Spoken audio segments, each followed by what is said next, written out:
নমস্কার বন্ধুরা, আমি আবার এসে গেছি আপনাদের প্রিয় শাকচান্নি। তা যেমন কথা ছিল, এবারে আমি নিয়ে এসেছি শীর্ষেন্দু মুখোপাধ্যায়ের লেখা হীরের আংটির দ্বিতীয় ভাগ। আপনারা সবাই শুনবেন কিন্তু, ঠিক আছে? সকালবেলাটায় হাবুল থাকে তার দাদুর কবজায়। দাদু ওঠেন রাত ৩টে, জপ তপ সারতে ৪টে বেজে যায়। শীত গ্রীষ্ম বলে কথা নেই। দেওয়াল ঘড়িতে কাঁটায় কাঁটায় ৪:৩০ বাজবার টং শব্দ হতে না হতেই দাদুর হাঁক শোনা যায়, হাবল! গলার জোর প্রায় কিংবদন্তি। এই গলায় মরা মানুষের নাম ধরে হাঁক মারলে মরা উঠে বসবে। অন্তত দাদুর বন্ধু অনাথ সান্যাল, কুমুদ বোস, মহিম বিশ্বাস বা যতীন সামন্তর মতো লোক তাই বলেন। শোনা যায় দাদুর যখন ১০-১২ বছর বয়স, তখন একবার বাড়িতে ডাকাত পড়েছিল। দাদু উত্তেজিত হয়ে ধর বেটাদের, মার বেটাদের বলে এমন চেঁচিয়েছিলেন যে ডাকাতরা ভয় পেয়ে পালিয়ে যায়। যাই হোক, সেই গলার একটি হাঁকেই হাবুলের গাঢ় ঘুম আঁতকে উঠে পালায়। ডাক্তাররা বলে মানুষের ৮ ঘন্টা ঘুম দরকার। দাদু বলেন, ৪ ঘন্টা ঘুম পারলেই বহুত। বেশি ঘুমলে জীবনটাকে দেখবি কখন? হ্যাঁ, ঘুম বেশি করতে নেই। দুনিয়ায় কত কি দেখার আছে, বোঝার আছে, শোনার আছে, ভাবার আছে। কিছুদিন আগে হাবুলে পইতে হয়েছে, এখনো মাথা কদম ফুল। সকালে উঠে তাকেও আহ্নিক করতে হয়। তারপর থানকুনি পাতা আর জল খেয়ে নিয়ে শুরু হয় দৌড় ঝাঁপ আর ব্যায়াম। এইভাবে ঘন্টা ২-১ ধরে দাদু তাকে তৈরি করে ছেড়ে দেন। কিন্তু তারপরও সারাদিন ধরে দাদুর একটা প্রচ্ছন্ন প্রভাব তার উপর কাজ করতে থাকে। স্কুলে গ্রীষ্মের ছুটি শুরু হয়েছে। ঝাঁ ঝাঁ দুপুরে নিজের ঘরে বসে হাবুল হোম টাস্ক করছিল। এমন সময় তাদের ডোবারম্যান কুকুরটা ঘাউ ঘাউ করে ডেকে উঠল।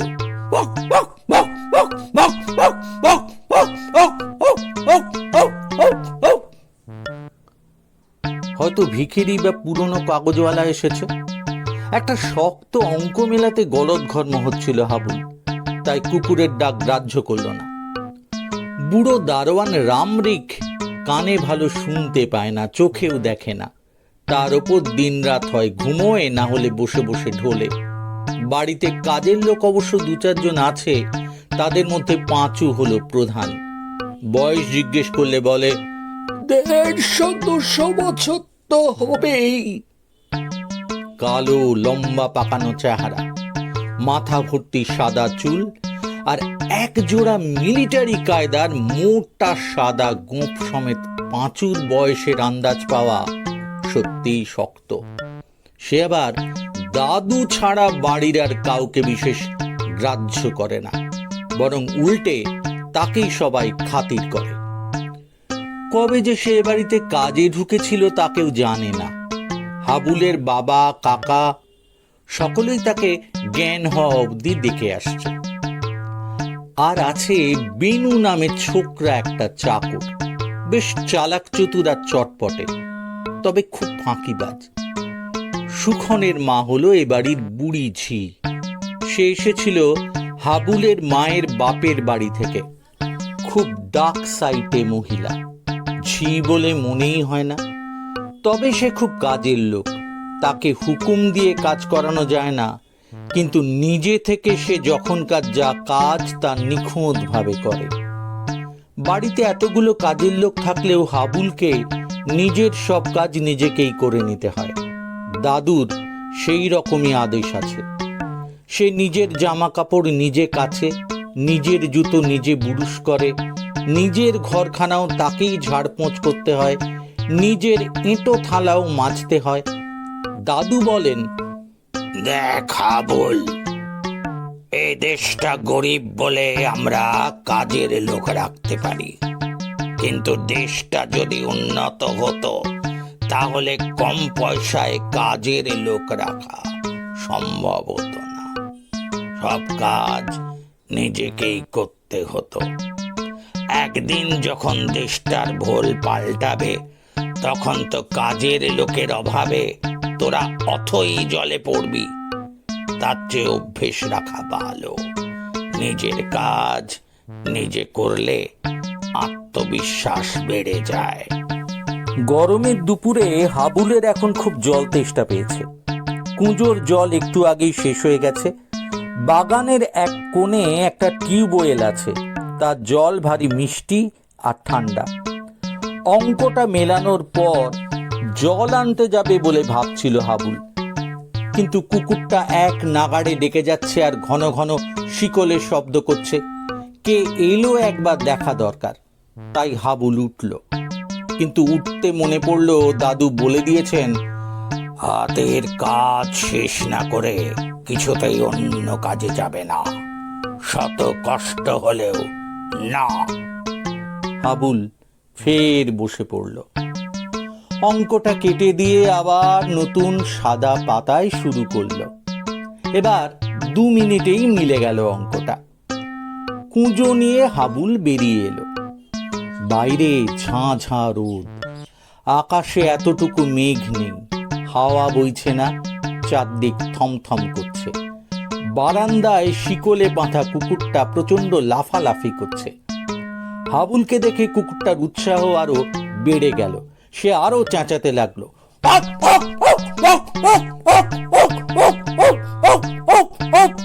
হাবুল একটা ধমক দিতেই কুকুরটা চুপ করে বসে জিভ বের করে হ্যাঁ হ্যাঁ করে হাঁপাতে লাগলো। ফটকের বাইরে একজন লোক দাঁড়িয়ে আছে, বেশ মলিন পোশাক, ক্লান্ত চেহারা। কুঁজোটা বারান্দায় রেখে হাবুল এগিয়ে গেল। কাকে চাইছেন? ছেলেটা অবাক হয়ে বাড়িটা দেখছিল, কিছুক্ষণ জবাব দিল না। তারপর একটা ময়লা রুমালে মুখ মুছে বলল, রতন বাড়ুচের বাড়ি কি এইটে? হ্যাঁ, আমার দাদু। আমি তার সঙ্গে দেখা করতে চাই। দাদু দুপুরে ঘুমোন না বটে, কিন্তু নিজের ঘরে বসে বিশ্রাম করেন। এই সময়টা অনেক পুঁথিপত্র ঘাঁটাঘাঁটি করা তাঁর অভ্যাস। দুপুরে তাকে ডাকাডাকি করা বারণ। হাবুল বলল, দাদুর সঙ্গে তো এখন দেখা হবে না, বিকেল 4টার পর তিনি ঘর থেকে বেরোবেন। ছেলেটা হাবুলের দিকে করুণ চোখে চেয়ে বলল, আমি অনেক দূর থেকে আসছি, খুব ক্লান্ত, আমাকে একটু বসতে দেবে কোথাও? ওই বারান্দায় বসলে কোনো অসুবিধে আছে? হ্যাঁ, বারান্দায় কেন, বাইরে ঘরেও বসতে পারেন, কোনো অসুবিধা নেই, আসুন। ছেলেটা ফটক খুলে ভেতরে এলো। তারপর হাবুলের পিছু পিছু এসে বারান্দায় উঠে চারদিকটা চেয়ে দেখতে লাগলো। কুকুরটা রাগে গড়গড় করছে, কিন্তু হাবুলের ভয়ে চেঁচাচ্ছে না। লোকটা ঘরে ঢুকলো না, পিঠের ব্যাগটা নামিয়ে রেখে বারান্দার একটা কাঠের চেয়ারে বসে ক্লান্তির দীর্ঘশ্বাস ছাড়ল। হাবুল কুঁজো নিয়ে বাগানের টিউবওয়েল থেকে জল আনতে গেল। মিনিট 10 বাদে ফিরে এসে সে দৃশ্য দেখে অবাক।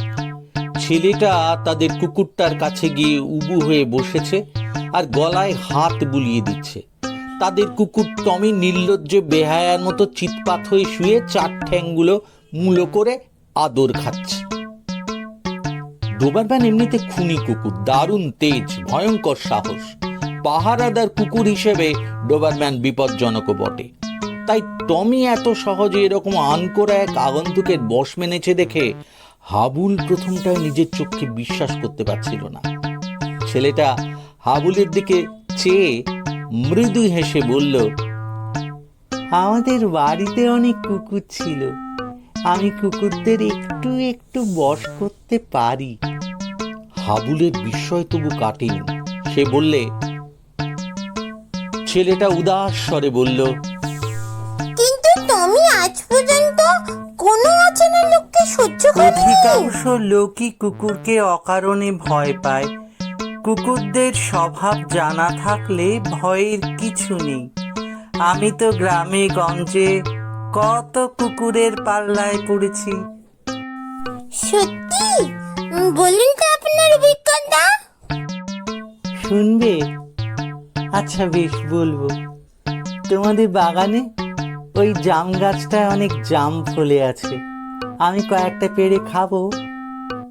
হাবুল তাড়াতাড়ি উঠে বললে, হ্যাঁ নিশ্চয়ই, দাঁড়ান আমি লগি দিয়ে পেরে দিচ্ছি।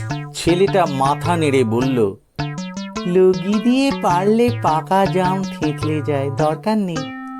আমি চমৎকার গাছ বাইতে পারি, এভাবেই তো আমাকে বেঁচে থাকতে হয়। এই বলে ছেলেটা বানরের মতো তত্তর করে উঁচু গাছটায় চোখের পলকে উঠে গেল। 4-5 মিনিট বাদেই প্রায় মগডাল থেকে এক থোকা পাকা জাম নিয়ে নেমে এলো। হাবুল নিজেও এত ভালো গাছ বাইতে পারে না, সুতরাং ছেলেটার ওপর তার বেশ শ্রদ্ধা হলো। ছেলেটা এসে পাশের চেয়ারে বসে একটা জাম মুখে ফেলে থোকাটা তার দিকে বাড়িয়ে বললে, খাও। আপনি খান, আমার জাম খেতে খেতে অরুচি। বেশ জাম। বলে ছেলেটা ক্ষুধার্তের মতো খেতে লাগলো। হাবুল হঠাৎ জিজ্ঞেস করলো, আপনি আমার দাদুর কাছে কেন এসেছেন? ছেলেটা জাম খেয়ে বিচিগুলো বাঁ হাতের তেলোয় জমা করছিল, অর্থাৎ সহবত জানে। অন্য কেউ হলে বিচিটা মুখ থেকেই ফুক করে ছুঁড়ে দিত বারান্দার বাইরে। একসঙ্গে গোটা 3 বিচি মুখ থেকে বের করে ছেলেটা তার দিকে চেয়ে বলল, কেন যে এসেছি তা আমি নিজেই জানি না, তবে আমার দাদু মরবার সময় আমাকে বলেছিলেন বিপদে পড়লে রতন বাড়ুজ্যের কাছে যাবে। কিছু মানুষ আছে যাদের দেখলেই কেমন যেন ভালো লাগে, তাদের কাছে দুদণ্ড বসে থাকতে ইচ্ছে হয়। হাবুলের কাছে তেমন মানুষ একজন হলো দাদু, আর একজন ছিলেন স্কুলের ইতিহাসের স্যার পরিতোষ বাবু। গত বছর পরিতোষ বাবু মারা যান ডাকাতের গুলিতে। পাশের বাড়িতে ডাকাত পড়েছিল, পরিতোষ বাবু গিয়েছিলেন তাদের বাঁচাতে। তৃতীয় আর একজন হলো এই ছেলেটি। একে দেখেই হাবুলের বেশ ভালো লাগছে। চেহারাখানা যেমন ভালো, তেমনি ব্যবহারটাও মিষ্টি। হাবুল বলল, দাদু ছাড়া আপনার আর কে আছে? দাদু নেই, কেউ নেই, আমি একদম একা। কথাটা এমন উদাস নিষ্প্রিয় গলায় বলল, হাবুলের বুকের মধ্যে কষ্ট হলো একটু। সে বললে, ছেলেটা মাথা নেড়ে বলল, তারা নেই, আমি বসছি, উনি বিশ্রাম করছেন, করুন। আচ্ছা। বলে হাবুল ঘরে চলে এলো, কিন্তু আর লেখাপড়ায় তেমন মন বসলো না। শুনে নিলেন তো দ্বিতীয় পর্বটা? এরপরে এই গল্পের পরবর্তী ভাগ আসবে আগামী পর্বে, শুনবেন তো? আর যদি গল্পটা ভালো লেগে থাকে তাহলে লাইক করবেন, শেয়ার করবেন আর সাবস্ক্রাইব করবেন, কেমন?